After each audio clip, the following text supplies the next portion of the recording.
আসসালামু আলাইকুম। কাব্য টিভির সকল ফলোয়ারদের আন্তরিক শুভেচ্ছা। আমরা উপস্থিত হয়েছি অনন্দনগর মহাবিদ্যালয়ের মাঠে।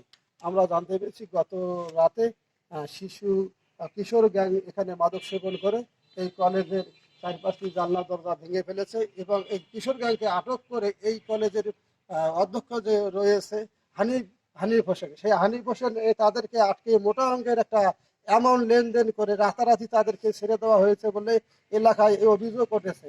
আমরা এসে সরজমিনে দেখতে পারলাম যে হ্যাঁ, কলেজের হলরুমের চারপাশে জানলা দরজা ভেঙে ফেলেছে এবং রাত্রে এখানে মাদক সেবন করে বিষয়ে আমরা কথা বলবো এলাকাবাসীর সাথে। ভাই, আপনার নাম কি? আচ্ছা, আপনি কি জানেন যে গত রাত্রে যে ছেলেটি মাদক খেয়ে মাদক সেবন করে যে কলেজের জানলা দরজা ভেঙে গিয়েছে, এই বিষয়ে আপনি একটু বলেন। এই বিষয়ে কালকে রাত্রে আমি যখন বাড়িতে যাই, তখন 9টা কি 9:30 বাজে মানে তখন কয়েকটা ছেলেপেলে আমি দেখছি মানে চিকরে চিকরে, আমি ভাবতেছি ওরা মানে বিড়ি সিগারেট খায়। তো আমি ধরো জানি না যে এরা মাদক সেবন করে। আমি আমার মনে চলে গেছি। এখন দেখলাম যে জানলা দরজা ভাঙি ফেলেছে, এইটুকু। এখন আচ্ছা, কে কে খাইছে এটা আমি তো জানি না। দর্শক, আপনারা দেখছেন অনন্দনগর মহাবিদ্যালয়ের হলরুমের জানলা দরজা ভেঙে ফেলেছে। এ বিষয়ে আমরা কথা বলবো। ছোট ভাই, ওর নাম কি? মোহাম্মদ কাউসার আলী। কাউসার হাবিব।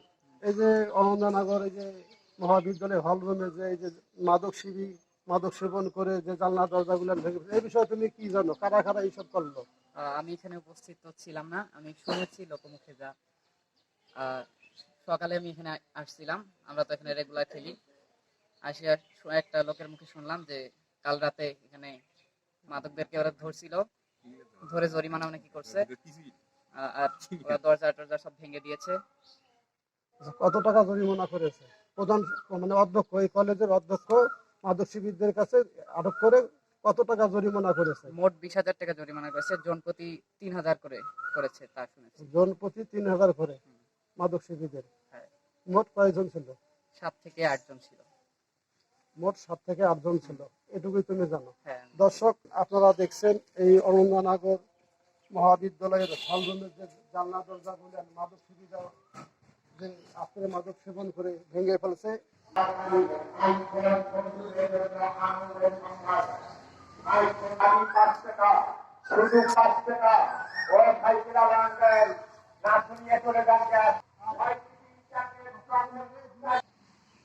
এই কলেজের অধ্যক্ষ মোহাম্মদ হানিফ হোসেন এই মাদক শিবিরদের কাছে মোটা অঙ্কের একটা জরিমানা করে তাদেরকে ছেড়ে দিয়েছে। এই বিষয়ে আমরা কথা বলবো।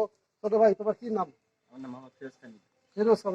এই যে মাদক শিবির যে গত রাত্রে 6-7 জন মাদক সেবন করে এই কলেজে যে জানলা দরজা ভেঙে ফেলেছে এবং এটাকে আটক করে আবার জরিমানা করে ছাড়িয়ে দেওয়া হয়েছে, এই বিষয়ে তুমি একটু বলো তো। এই বিষয়ে কি আর বলবো, এরা হচ্ছে সবাই কিশোর অপরাধী। কিশোর অপরাধী, কিশোর গ্যাংয়ের সঙ্গে জড়িত। জি, অবশ্যই। তো এদেরকে যেহেতু এলাকারই, সেই জন্য এদেরকে ছাড়ি দেওয়া হয়েছে। কিন্তু এরা যদি বাইরে হইতো তাহলে মনে হয় ছাড়ি দেওয়া যেত না, তাহলে ছাড়তো না। এলাকার মান্যগণ্য ব্যক্তি এরা কেউ আসে নাই না, শুধু এই কলেজের অধ্যক্ষই ছিল? আমি কালকে রাতে এখানে ছিলাম না, তাই বলতে পারি না। দর্শক, আমরা জানতে পারলাম যে কিশোর গ্যাং এখানে মাদক শিবির করে, কিশোর গ্যাংয়ের সঙ্গে যারা জড়িত আছে, এই কিশোর গ্যাং মাদক সেবন করে এই কলেজের জানলা দরজা বিভিন্নভাবে ভেঙে ফেলে। মানে কলেজের অধ্যক্ষ তাদেরকে আটক করে মোটা অঙ্কের একটা অ্যামাউন্ট নিয়ে তাদেরকে ছেড়ে দেয়। এই বিষয়ে কোনো থানায় অভিযোগ বা কোনো ইউনিয়ন পরিষদ বা কোনো মেম্বার চেয়ারম্যানদেরকে অবগত করা হয় নাই। তোমার কি নাম ছোট ভাই?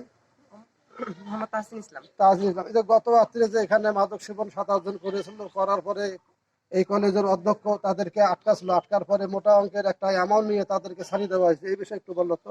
এই বিষয়ে আর কি বলবো, এখানে অনেকদিন ধরেই মানে যারা খাইতো গাঞ্জা, তারা এখানে অনেকদিন ধরে ছিল, খাইতো খাইতো আস্তে আস্তে।